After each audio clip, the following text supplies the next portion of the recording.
Cuando el invierno descendía sobre los campos medievales, no lo hacía con suavidad. Las heladas convertían la tierra en piedra, los riachuelos en cristales inmóviles, y el aire cortaba la piel como si quisiera reclamarla. Para el campesino, el frío no era solo una incomodidad, era una amenaza constante, un enemigo invisible que se infiltraba por cada rendija y ponía a prueba su ingenio. Las casas no se levantaban con lujo, sino con urgencia y sabiduría. Todo debía servir a un propósito: resistir. En medio de ese paisaje hostil, el hogar se erigía como una pequeña fortaleza de barro y madera. Desde fuera, su aspecto podía parecer humilde, incluso precario.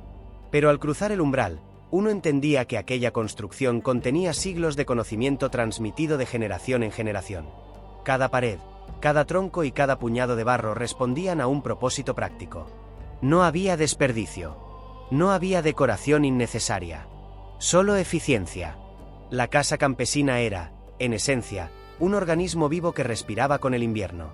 Las corrientes de aire eran enemigas, y cada abertura se sellaba con trapos, paja o pieles. Los techos, inclinados para que la nieve resbalara, se reforzaban con capas de paja que no solo mantenían la estructura, sino que atrapaban el calor. En el interior, la luz era tenue, filtrada por pequeñas aberturas cubiertas con materiales translúcidos como vejigas de animal. Todo contribuía a una única misión: mantener el calor dentro por el mayor tiempo posible. En esas noches largas y oscuras, cuando el viento azotaba las paredes y el silencio era interrumpido por el crujir de la madera, la familia se reunía junto al fuego, compartiendo no solo el calor, sino la sensación de estar a salvo. En un mundo donde el invierno podía ser despiadado, aquel pequeño refugio de barro era una victoria silenciosa contra la naturaleza. El secreto detrás de aquella calidez no residía en la riqueza, sino en la sabiduría. Los campesinos no tenían acceso a piedra tallada ni a estructuras de gran complejidad, pero sí dominaban un arte ancestral, el Watol y Daub.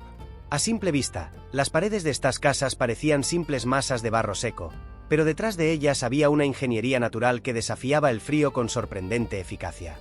El proceso comenzaba con una estructura de ramas flexibles, normalmente avellano o sauce, entrelazadas hasta formar una especie de tejido. Esa base, llamada Watol, actuaba como esqueleto, flexible pero firme, capaz de resistir el paso del tiempo y el peso del recubrimiento. Luego venía el Daub, una mezcla viscosa y resistente compuesta por barro, paja, estiércol y a veces pelo de animal. El secreto estaba en la proporción. El barro sellaba, la paja aislaba y el estiércol actuaba como aglutinante natural, impidiendo que el muro se resquebrajara con los cambios de temperatura. Una vez aplicado, el Daub secaba lentamente, endureciéndose hasta volverse tan resistente como la piedra. Pero a diferencia de esta, tenía una virtud adicional: respiraba. Permitía la circulación del aire sin dejar escapar el calor, manteniendo el interior seco y templado. El resultado era una pared viva, capaz de adaptarse al clima, de retener el calor durante la noche y de disipar la humedad durante el día. Aquel sistema, nacido de la necesidad, se convirtió en el corazón de la arquitectura popular.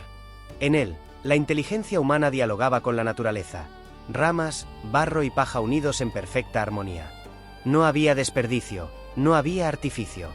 Solo la comprensión profunda de cómo transformar lo que la tierra ofrecía en protección. En tiempos donde la tecnología era apenas un sueño lejano, el Watol y Daub representó una forma de conocimiento silencioso, una lección de adaptación que aún hoy asombra por su sencillez y eficacia. En el centro de toda casa campesina ardía una llama que no solo iluminaba, sino que daba sentido a la vida misma. No había chimeneas elegantes ni hornos de piedra, tan solo un fuego abierto, colocado en el corazón de la vivienda. Su función iba más allá de cocinar los alimentos o templar el aire. Era el símbolo del refugio, el alma que mantenía unida a la familia durante los meses más crudos del año.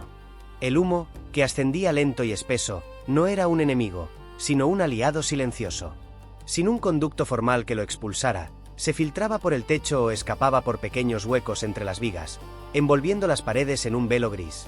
Aquello que para un visitante moderno parecería insoportable, en realidad cumplía una función vital. El humo impregnaba el barro del Daub, sellando sus poros y volviéndolo más resistente al paso del tiempo. Además, actuaba como desinfectante natural, ahuyentando insectos, evitando el moho y preservando las vigas de madera. En ese ambiente cargado y tibio, el aire se mezclaba con el olor de la paja, del pan recién hecho y del sudor del trabajo diario. Era una atmósfera densa, pero viva. Junto al fuego, la familia se reunía al final del día. Las llamas proyectaban sombras danzantes sobre las paredes, y cada chispa que saltaba parecía recordarles la fragilidad de su existencia. Los niños dormían cerca del calor, mientras los adultos compartían historias o remendaban ropa bajo la tenue luz. Incluso los animales, cabras, cerdos o gallinas, ocupaban un rincón dentro de la vivienda, aportando su propio calor corporal y completando ese microcosmos de supervivencia. Aquel fuego no solo mantenía el cuerpo caliente, sino el espíritu. Era el punto de encuentro, el centro emocional del hogar, el recordatorio constante de que, incluso en medio de la pobreza y el hielo, la comunidad y el ingenio podían generar una calidez que ninguna tormenta lograba extinguir. En la casa del campesino, nada era casual. Cada elemento tenía un propósito, y ese propósito siempre estaba ligado a la supervivencia. Si las paredes de Wat Olidau eran el escudo contra el frío, el resto de la vivienda se organizaba como un sistema de defensa cuidadosamente planeado. El ingenio se encontraba en los rincones más humildes, en los objetos cotidianos que convertían un espacio precario en un refugio funcional. Las ventanas eran pequeñas, casi insignificantes. No porque faltara el deseo de luz, sino porque cada abertura era una herida por donde el invierno podía infiltrarse. En lugar de vidrio, se usaban vejigas de animales secas y estiradas, translúcidas y resistentes, que dejaban pasar una luz suave sin permitir el paso del viento. Las puertas se reforzaban con pieles y telas gruesas colgadas desde el interior, creando capas de aislamiento. Hasta los suelos, de tierra apisonada, eran tratados con cuidado, compactos, duros y a veces cubiertos con paja seca que actuaba como alfombra térmica y absorbente. Pero quizá el gesto más ingenioso era el de compartir el calor con los animales. En un extremo de la casa, separados apenas por una barrera de madera o paja, dormían las cabras o las ovejas. Su presencia no era un capricho. Cada cuerpo generaba calor y ayudaba a mantener la temperatura interior. La vivienda se convertía así en un ecosistema donde humanos y bestias se beneficiaban mutuamente. El techo también jugaba su papel. Cubierto de gruesas capas de paja, creaba una cámara natural de aire que conservaba el calor del fuego y amortiguaba el sonido del viento. Durante las noches más frías, los habitantes colgaban pieles o tejidos desde las vigas, improvisando divisiones internas que atrapaban el calor en los espacios donde dormían. Nada en aquel hogar era lujo, pero todo era sabiduría. Detrás de cada decisión había generaciones de experiencia, ensayo y error, observación y adaptación. Era una arquitectura que no dependía de planos ni de cálculos, sino del conocimiento transmitido por la necesidad.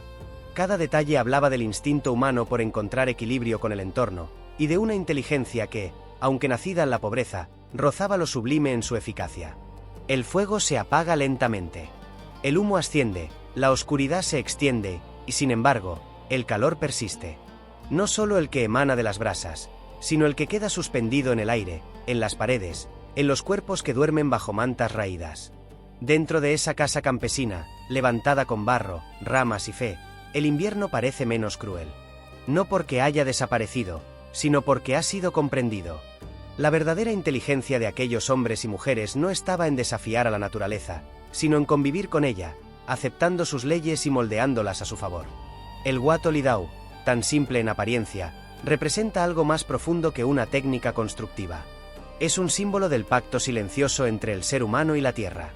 Donde otros veían barro, ellos veían abrigo. Donde otros sentían miseria, ellos encontraban ingenio. Y es en ese contraste donde surge la verdadera lección.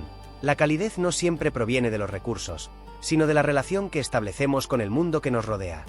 Hoy, cuando el confort parece depender de tecnologías invisibles y materiales artificiales, la casa campesina nos recuerda que la sostenibilidad no es una moda reciente, sino una herencia ancestral. Aquellas paredes respiraban, se adaptaban, se reparaban a sí mismas con lo que el entorno ofrecía. Su secreto no era la opulencia, sino la armonía. Quizá por eso, al imaginar ese interior en penumbra, con el crepitar del fuego y la familia reunida alrededor de un cuenco de sopa caliente, uno siente algo más que nostalgia. Siente respeto. Porque dentro de esa humildad había una grandeza discreta, una sabiduría silenciosa que entendía que el hogar no es un lugar de lujo, sino de equilibrio. El barro, la madera y el fuego eran solo los medios. El verdadero refugio estaba en la unión, en la capacidad de crear calidez con lo mínimo, en el arte de convertir la escasez en abrigo. Esa es la lección eterna del campesino medieval. Mientras el viento ruge afuera, el espíritu humano, si sabe cómo encender su propio fuego, nunca conocerá el frío.